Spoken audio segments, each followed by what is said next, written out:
Alors dans cette vidéo, je vais faire la même chose qu'avant, sauf que je vais aller calculer, donc chercher la formule de dérivation qu'on appelle ça, de la fonction f de x égale c. Donc c, c'est une constante. Pour ça, je vais utiliser la définition de la dérivée, comme on a vu jusqu'à présent, c'est-à-dire aller voir ce qui se passe lorsque h tend vers 0, de f de x plus h, moins f de x sur h. Alors je remplace, donc limite quand h tend vers 0, f de x plus h, eh bien, ça me donne c.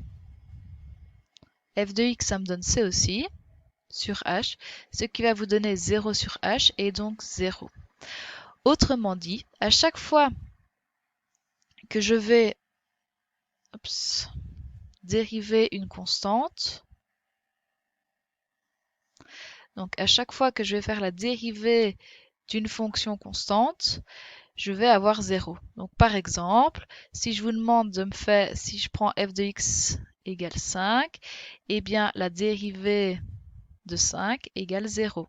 La dérivée de moins 102 égale 0. D'accord? Donc chaque fois que j'ai une constante, ma dérivée est égale à 0.